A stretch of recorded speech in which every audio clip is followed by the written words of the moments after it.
Hello दोस्तों, welcome to my YouTube channel topper rankers. दोस्तों, आप लोग को कल का टॉपिक तो हो गया था, आज के आगे से स्टार्ट होगा। ठीक है, जो कि हमारा जय प्रक्रम का लास्ट पार्ट 4 है। और आज ये सेशन ख़त्म हो जाएगा आपका, फिर कल से अगला चैप्टर स्टार्ट होगा। ठीक है, और आशा करते हैं आप लोग पिछला नोट्स बना लिए होंगे जो पढ़ाए थे। और ये दोस्तों जो है ना, यूपी, एमपी और बिहार बोर्ड सभी के लिए है। ठीक है, मत सोचना कि यूपी का अलग से रहेगा या एमपी का अलग से रहेगा, बिहार का अलग है, नहीं, सब एक ही में रहे। और आज हम क्या पढ़ेंगे? श्वसन, उत्सर्जन, पोषण, यही सब है इसमें। तो स्टार्ट करने चलते हैं दोस्तों, क्या है हमारा आज का, देखते हैं टॉपिक। और अगर वीडियो अच्छी लगती है तो इसको सब्सक्राइब ज़रूर कीजिएगा, अपने दोस्तों को भी शेयर कीजिएगा।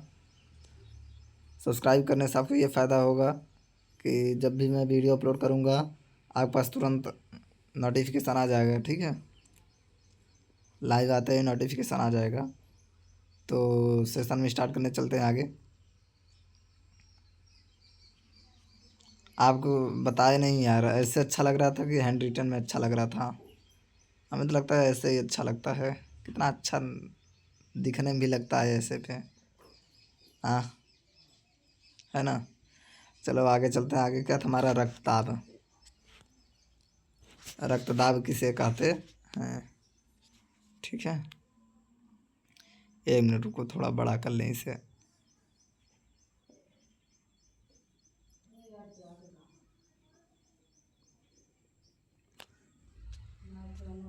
रक्तदाब किसे कहते हैं? इधर हो यार।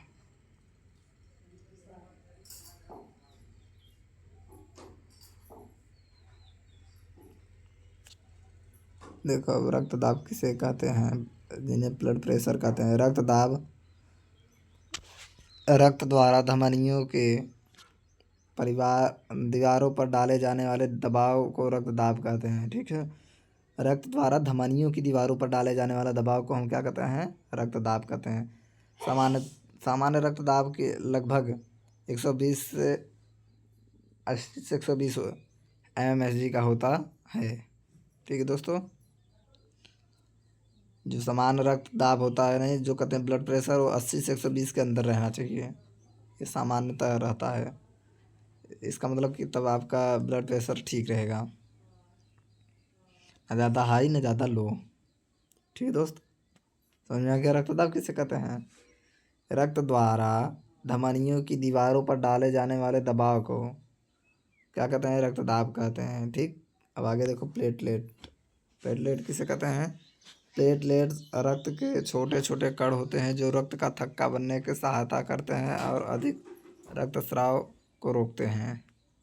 ठीक है, प्लेटलेट रक्त के छोटे छोटे कण होते हैं जो रक्त का थक्का बनाने में सहायता करते हैं और अधिक रक्तस्राव को रोकते हैं। जो रक्त प्लेटलेट रक्त छोटे छोटे कण जो होते हैं ना, जो रक्त का थक्का बनाते हैं, मतलब कहीं देखे होगे खून जम जाता होगा, अगर कहीं लगता होगा तो, पैर वैर में लगता होगा तो खून जम जाता होगा, उसको थक्का बनाने में सहायता करते हैं और अधिक रक्तस्राव को ये रोकते हैं। जो जो खून आपका जो कहीं लगता है तो खून बहता है ना, तो उसे रोकने के लिए ये प्लेटलेट ये काम करता है। ठीक है, इसे हम प्लेटलेट कहते हैं। जैसे पौधों में परिवहन देखो, आगे पौधों में परिवहन, पौधों में जल, खनिज, लवण तथा भोजन को एक भाग से दूसरे भाग तक पहुंचाने की प्रक्रिया को पौधे में परिवहन कहते हैं। ठीक दोस्तों, पौधों में जल, खनिज, लवण तथा भोजन को एक भाग से दूसरे भाग तक पहुंचाने की प्रक्रिया को पौधों में परिवहन कहते हैं। ठीक है, समझ में आ गया? परिवहन क्या होता है? पौधों में जल, खनिज तथा लवण भोजन को एक भाग से दूसरे भाग में पहुंचाने की प्रक्रिया को पौधे में परिवहन कहते हैं। अब देखो जाइलम क्या होता है। 1 मिनट, जाइलम। देखो जाइलम किसे कहते हैं? जड़ों से जड़ों से जल और खनिज लवण को पत्तियों तथा पौधों के अन्य भागों तक पहुंचाता है। ठीक है, जाइलम का काम क्या होता है? जो पत्तियों तक होता है ना, उसमें जल और खनिज को पहुंचाते हैं, उसे हम जाइलम कहते हैं। फ्लोएम का काम क्या होता है? पत्तों में बने भोजन को पौधों में सभी भागों तक पहुंचाते हैं। जो पत्तों में भोजन बनता है उसे सभी पौधों के सभी भागों में पहुंचाते हैं, उसे हम फ्लोएम बोलते हैं। मतलब जाइलम में जल का परिवहन, मतलब जल और खनिज जाते हैं, और फ्लोएम में भोजन सिप जाते हैं। ठीक है, भोजन को पहुंचाया जाता है। समझा गया दोस्तों? इसको हम हटा दे रहे हैं ताकि देखने में अच्छा लगे। ठीक है, जो काला काला सा है, बस आपको समझाते वक्त रखे रहते हैं, उसके बाद तो इसका ज़रूरत है नहीं।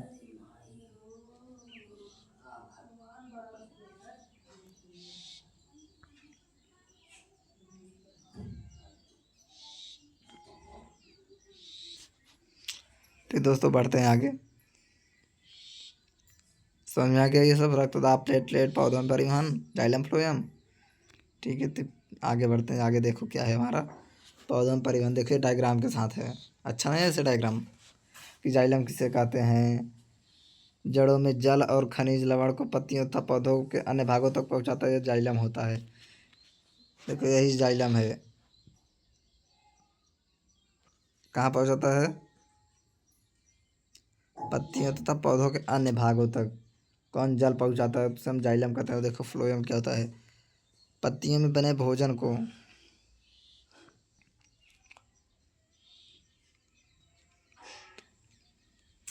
जाइलम में जो होता है ना, वो जल और खनिज दोनों ऊपर की ओर देख लो जा रहा है। इस पे यहाँ पर देखो, दोनों कहाँ जा रहे हैं? ऊपर की ओर जा रहा है। ठीक है दोस्तों, अब फ्लोएम में नीचे और ऊपर दोनों तरफ जाते हैं। इसे हम बोलते हैं सभी भागों में। जब भोजन जो होता नहीं, फ्लोएम में जो भोजन जाता है, पौधों का भोजन, वो ऊपर भी जाता है, नीचे हर जगह जाता है। ठीक है, दोनों तक मिलकर पौधों में भोजन, जल और खनिज का परिवहन करते हैं। ठीक है दोस्तों, जाइलम का कार्य क्या होता है? जड़ों से जल और खनिज जड़ों से जल और खनिज लवण को अवशोषित कर ऊपर की ओर पत्तियों तक पहुंचाता है, उसे हम क्या कहते हैं? जाइलम का कार्य कहते हैं। कि जड़ों से जल और खनिज लवण को अवशोषित कर ऊपर की ओर पत्तियों तक पहुंचाते हैं, उन्हें हम जाइलम कहते हैं। अब फ्लोएम का कार्य देखो। पत्तियों में प्रकाश संश्लेषण द्वारा बने भोजन के साथ सभी भागों तक पहुंचाता है, इसे हम फ्लोएम कहते हैं। क्या है? पत्तियों में प्रकाश संश्लेषण द्वारा बने भोजन के पौधों के सभी भागों तक पहुंचाना को फ्लोएम ही कहते हैं। आप चाहे इसे लिख लेना, चाहे इसे लिख लेना, जाइलम फ्लोएम में, प्लेटलेट में नहीं, जाइलम फ्लोएम में वाली बता रहे हैं हम। या फिर इसे लिख लेना, या फिर इसमें से लिख लेना। इसमें डायग्राम के साथ लिखोगे तो आप लोग को अच्छा समझ में आएगा। ठीक है, बढ़ते हैं आगे। समझ में आ गया होगा इतना? चलो आगे चलते हैं। आगे देखो क्या है हमारा वाष्पोत्सर्जन किसे कहते हैं? पौधों की पत्तियों में स्थित रंध्र द्वारा जल का जलवाष्प के रूप में बाहर निकलना वाष्पोत्सर्जन कहलाता है। ठीक है दोस्तों, पौधों की पत्तियों में स्थित रंध्र द्वारा जल का जलवाष्प के रूप में बाहर निकलना ही हमारा क्या कहलाता है? अरे यार, किधर गया यार? हम्म,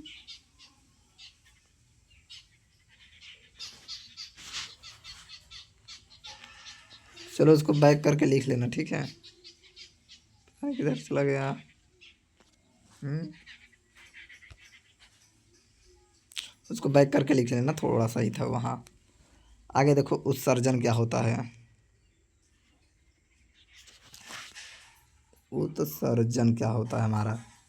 उत्सर्जन वह प्रक्रिया है जिसके द्वारा शरीर से यूरिया, अतिरिक्त जल, लवण तथा अन्य हानिकारक अवशिष्ट पदार्थ बाहर निकलते हैं, उन्हें हम क्या कहते हैं? उत्सर्जन कहते हैं। उत्सर्जन देखो, उत्सर्जन वह प्रक्रिया है जिसके द्वारा शरीर से यूरिया, अतिरिक्त जल, लवण तथा अन्य हानिकारक अवशिष्ट पदार्थ बाहर निकलते हैं, उससे हम क्या कहते हैं? उत्सर्जन कहते हैं। मानव श्वसन तंत्र के अंग वृक्क रक्त को छानकर मूत्र बनता है, जो वृक्क कहलाता है। वृक्क में क्या होता है? रक्त को छानकर मूत्र बनता है, जिसे किडनी भी बोलते हैं। और यूरेटर मूत्रवाहिनी मूत्र को वृक्क से मूत्राशय तक पहुंचाता है। मूत्रवाहिनी में का काम क्या होता है, मूत्र को वृक्क से मतलब किडनी से मूत्राशय तक पहुंचाता है, यानी यूरेनरी ब्लैडर में। मूत्राशय किसे कहते हैं, मूत्र का संग्रह करता है। जो मूत्राशय होता है ना, वहाँ मूत्र का संग्रह होता है, मतलब इकट्ठा होता है वहीं मूत्र, और मूत्र मार्ग द्वारा फिर बाहर निकल जाता है। ठीक है दोस्तों, इसे देखो आप वृक्क, ये हमारा कौन सा है, ऐसे मतलब जब देखो वृक्क को रक्त को छान कर मूत्र बनाता है, ये हमारा क्या हो गया, वृक्क हो गया यानी किडनी हो गया। और ये क्या हो गया, मूत्रवाहिनी यानी यूरेटर हो गया, मूत्र को वृक्क से मूत्राशय तक पहुंचाता है जो। और ये हमारा मूत्राशय हो गया, ये क्या हो गया दोस्तों, मूत्राशय हो गया। और ये हमारा मूत्र मार्ग हो गया। ठीक है, समझ में आ गया। मूत्राशय किसे कहते हैं, मूत्र मार्ग किसे कहते हैं, समझ में आ गया होगा।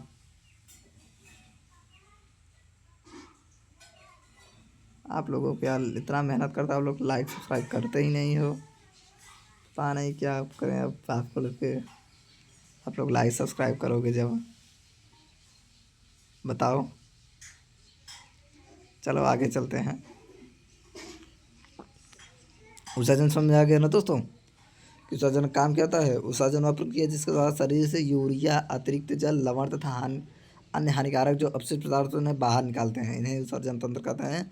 जैसे रक्त को छानकर मूत्र बनता है, वृक्क में जो रक्त होता है उसे छानकर हम वृक्क में, किडनी में ही हम मूत्र बनाते हैं, बनता है। और मूत्रवाहिनी, मूत्र को वृक्क से मूत्राशय तक पहुँचाया जाता है।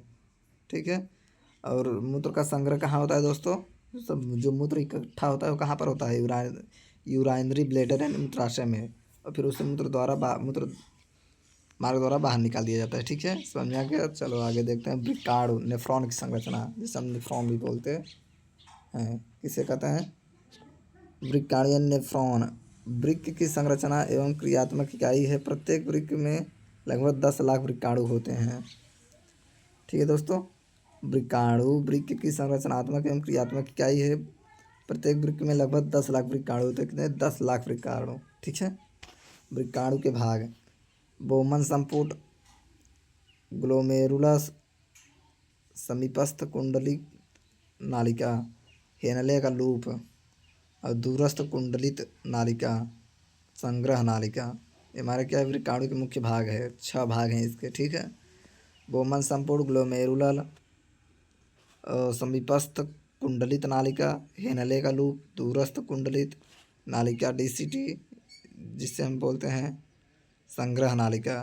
ठीक है दोस्तों, समझा गया कि वृक्काणु एक वृक्क की संरचनात्मक क्रियात्मक इकाई है। ठीक है, प्रत्येक वृक्क में लगभग 10 लाख वृक्काणु होते हैं। कितने, 10 लाख। ठीक है दोस्तों, वृक्काणु के मुख्य भाग, बोमन संपुट, ग्लोमेरुलस, ये आपके 6 भाग हैं। ठीक है, इसको आप लोग देख लेना। हम बढ़ते हैं आगे, समझा गया वृक्काणु। देखो वृक्काणु के डायग्राम क्या होता है, ये हमारा वृक्काणु के डायग्राम, इसको बना लेना आप लोग। क्योंकि हमारा डायग्राम क्या है, वृक्काणु नेफ्रॉन संरचना एवं क्रियात्मक क्या, ये प्रत्येक वृक्काणु में लगभग 10 लाख वृक्काणु होते हैं। ठीक है, आगमनी धमकियाँ, इन्हें हम क्या बोलते हैं, आगमनी धमकियाँ, धमनियाँ नहीं धमनियाँ, सॉरी। ऐसे हम ग्लोमेरुलस बनते हैं इसे, ये जो हमारा भाग है ग्लोमेरुलस का है। एक मिनट देखिए, इसमें कुछ होए यार, ये सीध, हाँ अभी मिला ना, अरे यार ये क्या हो जा रहा है। हाँ, क्योंकि ये हमारा क्या हो गया, ग्लोमेरुलस हो गया। और आगे क्या, निर्गमनी धमनिका, ये है हमारा निर्गमनी धमनिका, यहाँ शुद्ध रक्त को बाहर ले जाती है। जो निर्गमनी धमनियाँ होती हैं नहीं, ये शुद्ध रक्त को बाहर ले जाती हैं। ठीक है, और ये देखो क्या है, समीपस्थ कुंडलिका, यही हमारा समीपस्थ कुंडलिका, यहाँ जल, ग्लूकोज, अमीनो अम्ल, लवण आदि का पुनः अवशोषण होता है। आप लोग यहीं से लिख लेना, यहाँ से लिखने में आप लोग को अच्छा रहेगा, क्योंकि यहाँ हेनले का लूप किसे कहते हैं सब कुछ बताया गया है। ठीक है, अच्छा होगा, उससे भी लिख लेना, ये 6 प्रकार के होते हैं। इसके बाद यहाँ पर लिख लेना इसे, किस, देखो बोमन संपूर्ण किसे कहते हैं, और आपका हो गया ग्लोमेरुलस किसे कहते हैं, समीपस्थ किसे कहते हैं, सब दिया है यहाँ पर। ठीक है दोस्तों। संग्रह नालिका देखो, इसका काम क्या होता है। संग्रह नालिका का यह यहाँ मूत्र एकत्र होकर वृक्क श्रेणी की ओर जाता है। ठीक है दोस्तों, समझा गया।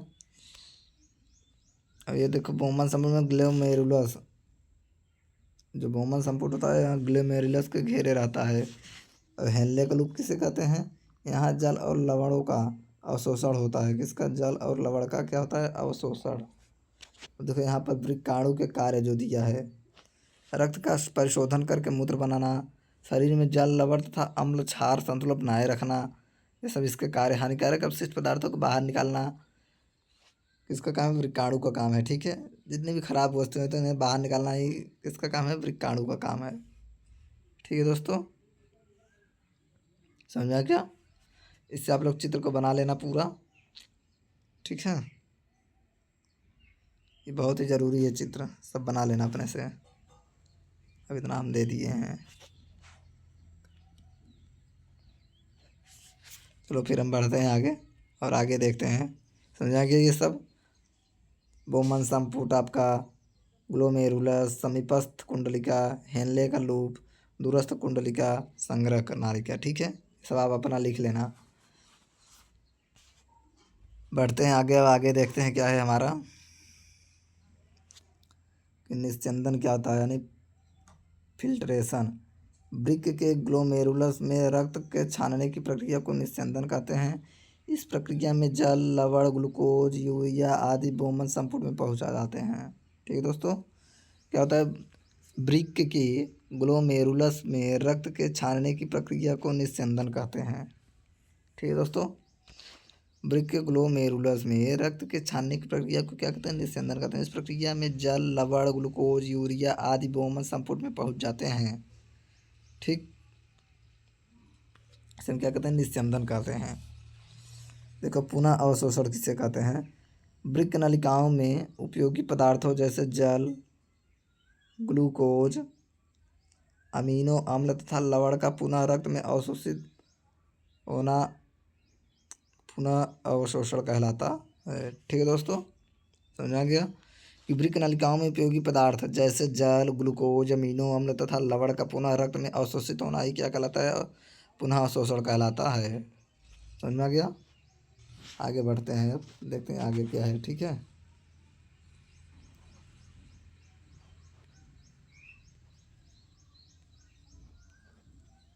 इसे हटा देने पर अच्छा लगता है ना,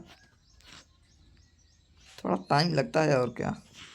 आगे आप लोग अच्छे से अपना नोट्स बना के तैयार करिए और इससे रिवीजन भी किया करिए। ये नहीं लिखने के बाद रख दें, रिवीजन ही ना करें। देखो निस्यंदन किसे कहते हैं, वृक्क के ग्लोमेरुलस में,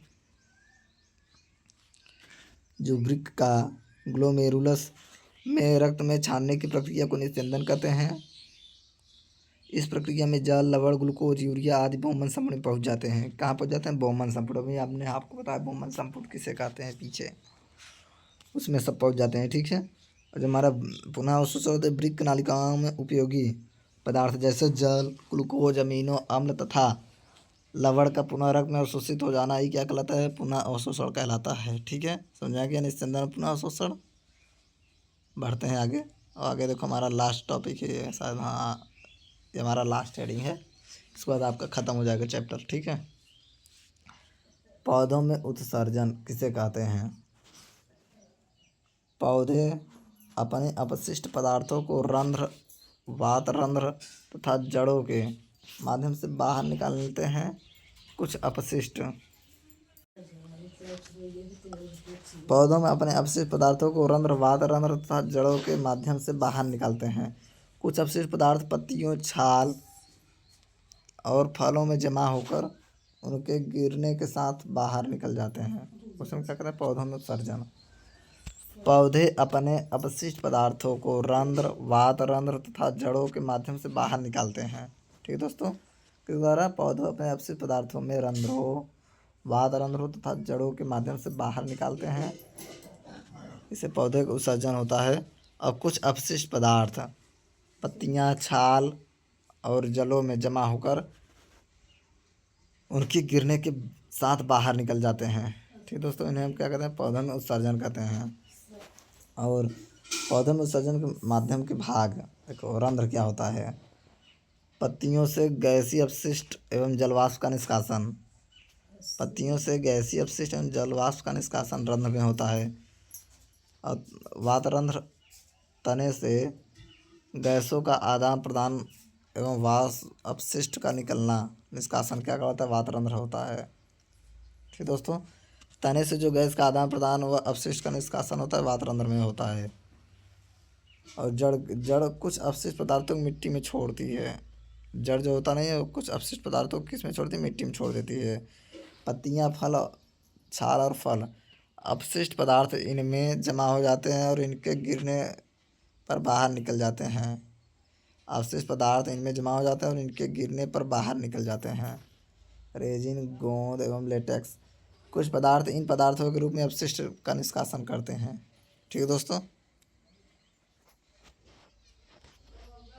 हम्म